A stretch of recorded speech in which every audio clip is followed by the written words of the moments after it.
안녕하십니까. 둔산동 Q&A 공부방 동원쌤입니다. 보시면 수학 실력이 바닥인 학생을 어떻게 가르치나요? 그러면 저도 이제 굉장히 오랫동안 어쨌든 한 15년, 16년, 17년? 17년 동안 아이들 가르쳤으니까 그리고 글 꽤 길지 않습니다. 이제 요즘엔 질문 이렇게 하시는 분들만 찾아서 읽어주는데 자세히 한번 읽어보겠습니다. 근데 이제 질문 건수에 비해서 질문 마감률을 신경 쓰셔야 됩니다. 사람들이 답변 안 해주거든요. 마감 안 하시면. 채택률은 상관없지만 마감률은 신경 쓰셔야 됩니다. 자, 안녕하세요. 예, 안녕하십니다. 제가 오늘부터 봉사활동 축하합니다. 자, 모두 공부방 같은 곳을 가서 약간 과외식으로 가르쳐 주려고 합니다. 네, 과외하는 방식 물어보시는 거죠. 그래서 강사 툴에다가 답변 툴에다가 제가 이제 저장할 예정인데 그런 걸 하게 됐습니다. 부모님한테 거기 오는 애들이 대체 무슨 애들길래 학원 안 가고 여기 오느냐 하니까 학원 갈 형편이 안 난다. 그럼 부모님이 소개시켜 주셨나 보네요. 정말 좋은 부모님이시네요. 멋지십니다. 그렇게 나이가 많지는 않지만 저보다 꽤 어린 한창 배울 나이인 학생들 학원 못 다니는 아이가 딱 하죠. 그럼 본인이 학원을 다닐 수 있는 환경이었다는 거죠. 그러니까 본인하고 비교해 봤을 때 안쓰럽고 그런데 상황이 그런 거니까 이 딱한 것은 그 부모하고 전체적인 상황이지 아이가 딱한 건 아니거든요.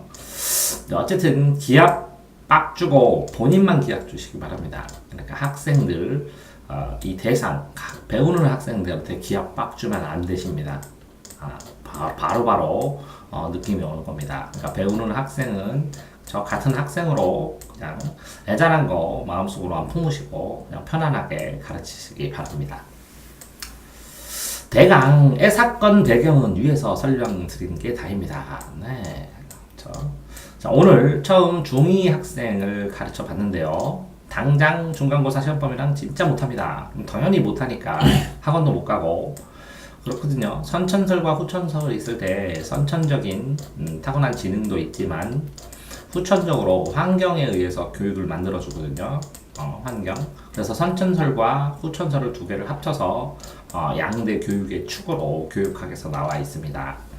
그런데 이제 후천적인 환경이 안 되면 누구나 천재도 제대로 교육을 받지 못하면 천재성을 발현하기가 쉽지 않죠. 그러니까 당연히 못한 거죠. 자, 오늘 나간 단원 이름이 다항식과 연산이라고 그랬어요. 자, 왜 합차 공식이 나오고 곱셈 공식이 여러 개가 나와서 그거 계산하는 거 있어요. 여기서 학생들이 수학을 포기하죠. 수학을 포기하는 단계가 첫 번째는 분수에서 포기합니다. 분수의 기준량이 1이라는 걸 이해를 못하고 분수 계산 원리를 강제로 외우니까 이걸 포기를 하고, 두 번째는 이렇게 곱셈 공식 다항식에서 포기를 합니다. 왜? 단순 반복을 하는데 이걸 왜 하는지 모르고 이걸 빨리 구구단처럼, 그쵸? 첫 번째 구구단을 외우는데 이 구구단이 분수랑 마찬가지인데 구구단을 문자로 쓴 게 구구단을 거꾸로 하는 게 2 곱하기 4는 8이면 8 나누기 4는 2가 분수고, 구구단을 문자로 쓴 게 곱셈 공식인데 이 곱셈 공식 자체를 모르니까 인수분해, 곱셈 공식 인수분해를 못해서 포기합니다. 자, 제가 맡은 학생의 큰 단점은 공식에서 조금만 숫자가 바뀌면 계산이 엄청 느려진다는 것이죠. 그러면 이거는 공식을 익숙하게 못했다는 거야. 그러면 이제 수력 충전이라는 거라는 것도 있어요. 계산주. 그러니까 보통 이제 고난이도로 수력 충전이라는 책도 있는데 계산력을 계속 단련시켜야 돼요. 영어 단어처럼. 그래서 계산력이 빨라져야 그래야 아이가 수학을 개념을 이해해도 푸는 재미가 생겨요.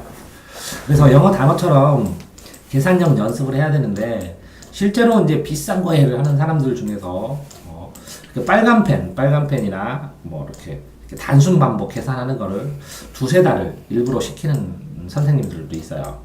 왜? 계산력 자체가 문제가 없어야 내용을 가르치고 뻗어나가니까.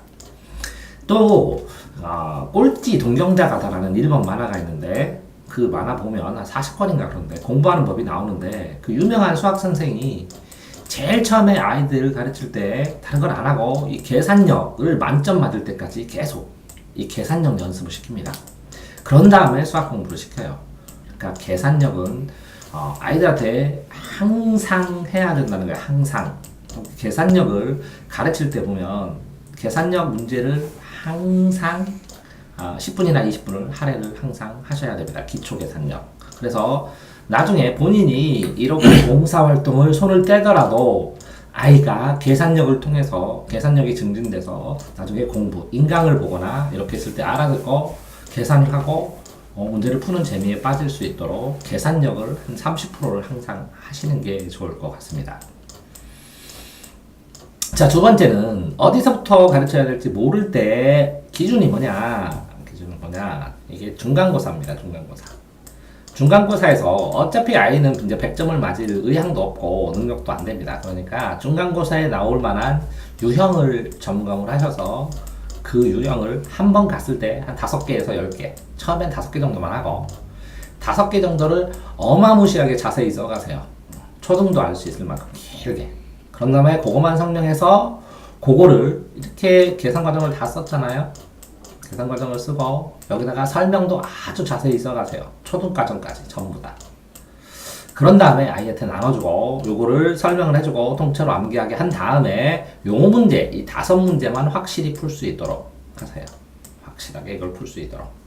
그런 다음에 이 뒷장에다가 한 장을 이렇게 만들었죠. 이 뒷장에다는 비슷한 문제와 풀이, 비슷한 문제와 풀이를 한 서너 문제 만드세요.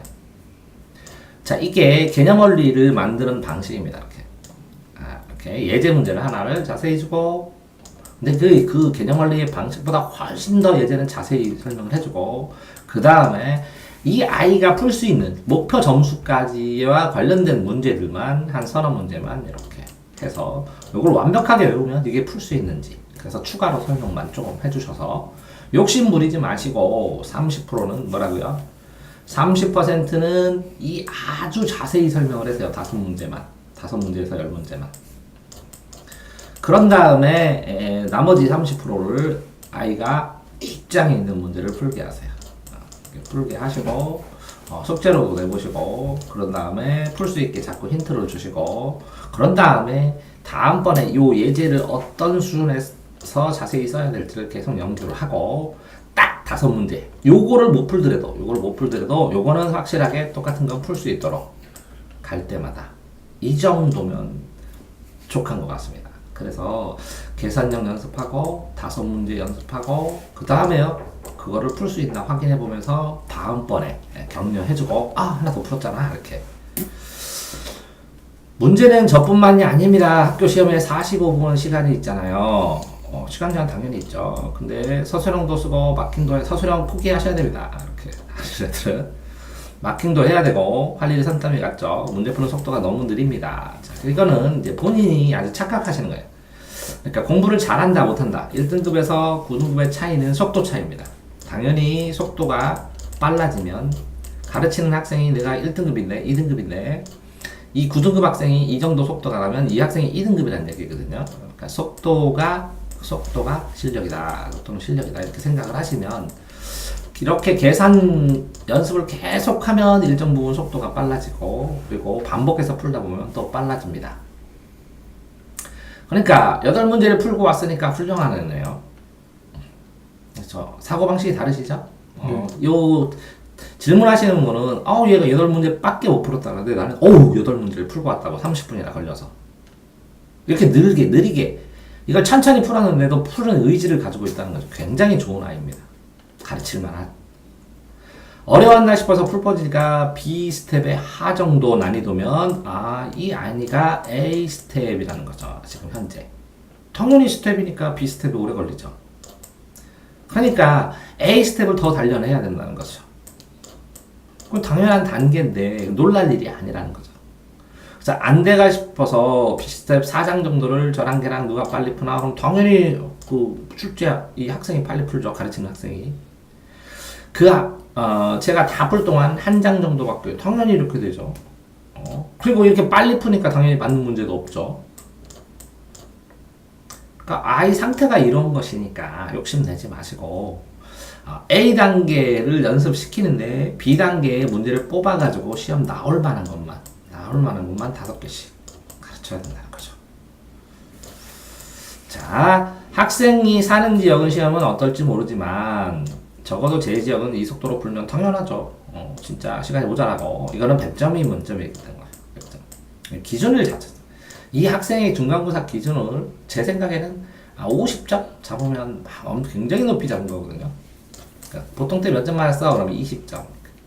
그럼 10점만 올리자 이렇게 하셔야 돼요. 한 번 시험 볼 때마다 10점씩 올리자. 10점, 20점 올리자. 그러니까 한 방에 이걸 다 해결할 수도 없거니와 뭐 때에 따라서 학생에 따라서 되기도 하는데 이렇게 계산력이 는 학생은 불가능하거든요. 그러니까 50점이 목표야죠. 그러니까 목표가 자체가 다르니까 중학교 별로 안 중요하니까 그렇다 치는데 이렇게 해서 5개씩 해가지고 기초를 탄탄히 하고 계산 속도가 빨라지면 고등학교 공부를 시작할 수가 있거든요. 그러니까 고등학교 공부를 혼자 인강을 보면서 공부할 수 있는, 시작할 수 있는 바탕을 만들어주는 것이지 공부를 잘하게 만들어준다는 것은 이 상황에서는 불가능해 보인다는 거죠. 그러니까 고등학교 때는 숨 쉬는 바로 나와야 되는 내용. 이게 그러면 등급이 높은 거죠. 숨 쉬면 바로 안 나와요. 그러니까 굉장히 욕심을 많이 내시고 있다. 그러니까 욕심 줄이시라. 더 줄여요. 60점, 50점도 불가능해 보니까 40점, 40점 기준으로 하시고 40점 맞으면 다음번에는 50점.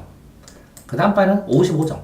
그 다음에 60점. 이렇게 올려주면 아이가 이게 기초가 좀 쌓이면 그 다음에 조금 또 올라갈 수도 있죠.